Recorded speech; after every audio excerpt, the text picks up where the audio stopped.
recyclage de Beaune a été construite en 1998 par un industriel allemand.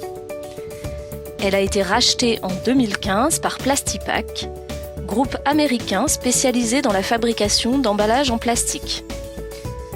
Plastipack exploite 15 usines en Europe, dont 3 font du recyclage. Celle-ci est la plus grande d'Europe dans sa spécialité, la fabrication d'emballages recyclés aptes au contact alimentaire, c'est-à-dire qu'on peut utiliser pour des boissons.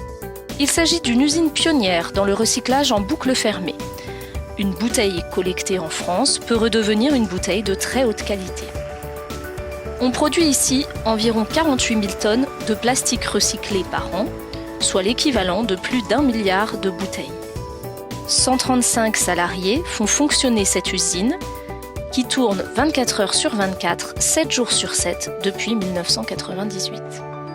La législation européenne, qui autorise à faire un contenant alimentaire avec du plastique recyclé, est assez récente. Elle date de 2008. C'est en 2012, pour sécuriser son approvisionnement en matières recyclées, que Coca-Cola European Partners France a investi dans cette usine sous la forme d'une coentreprise, Infineo. Il s'agit d'un investissement commun aux deux entreprises de 8,7 millions d'euros. Les emballages que nous avons mis au bac de tri sont séparés par matière et par couleur dans un centre de tri. Les pales, ces gros cubes qui arrivent ici, contiennent uniquement des bouteilles transparentes claires. La matière plastique qu'on recycle ici est le PET, c'est-à-dire le polytéréphtalate d'éthylène. Les camions sont déchargés par des conducteurs d'engins. On reçoit ici 12 camions par jour, soit environ 160 tonnes de bouteilles. Ces bouteilles viennent principalement des centres de tri de l'Est et du Sud-Est de la France. Malheureusement, en France, seulement 58% des bouteilles en plastique sont triées dans les bacs de tri. Et cette usine manque de matière à recycler. On importe donc environ 10% des bouteilles de Belgique et d'Allemagne pour compléter.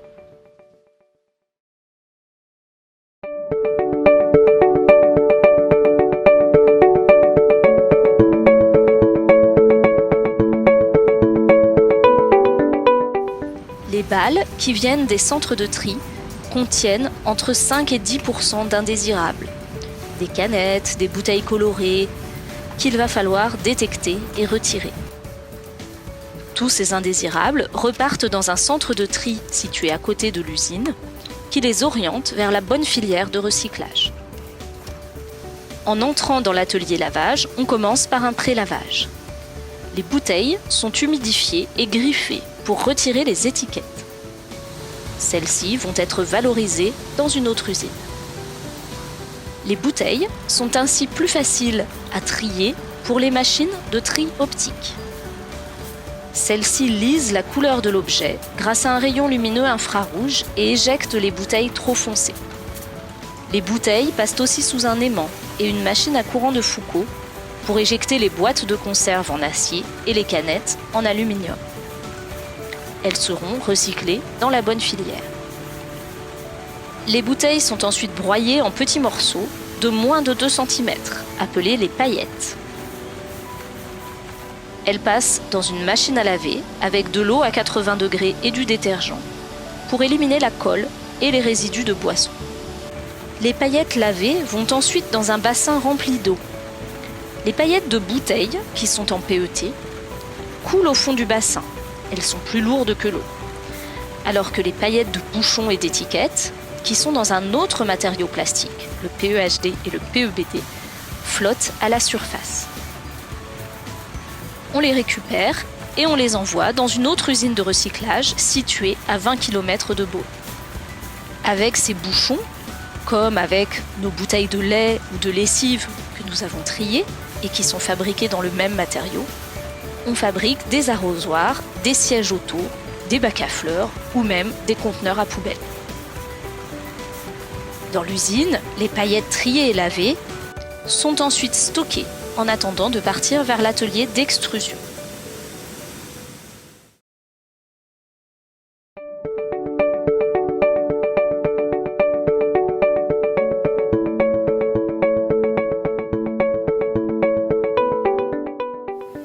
Les paillettes, en provenance de l'atelier lavage, arrivent dans l'atelier d'extrusion.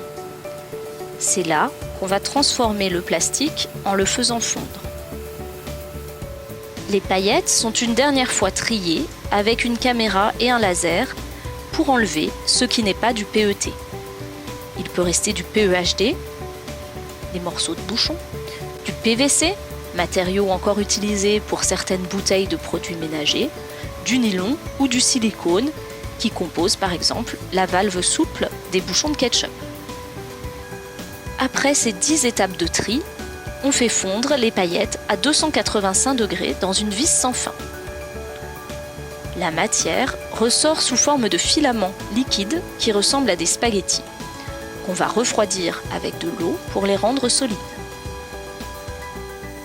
Les filaments passent dans un couteau rotatif qui les coupe en petits morceaux de quelques millimètres, les granulés. Ici, un conducteur de ligne prélève un échantillon pour faire un test qualité. Attention, ces granulés ne sont pas encore aptes au contact alimentaire. Ils peuvent encore contenir des impuretés microscopiques et de l'eau.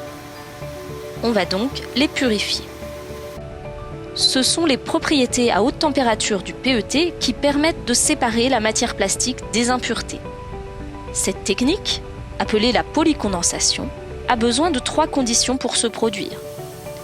À 200 degrés, sans oxygène et pendant 16 heures. À la sortie, les granulés sont ultra secs et purifiés. Ils ne contiennent aucune autre molécule que le plastique PET. Ils sont aptes au contact alimentaire.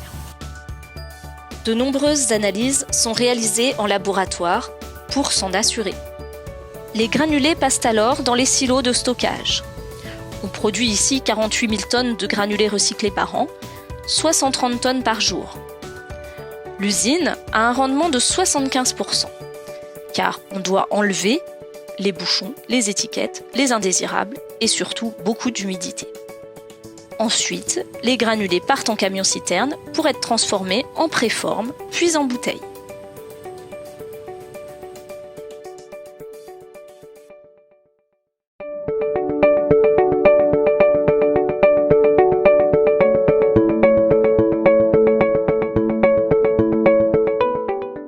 La bouteille va être fabriquée en 2 étapes.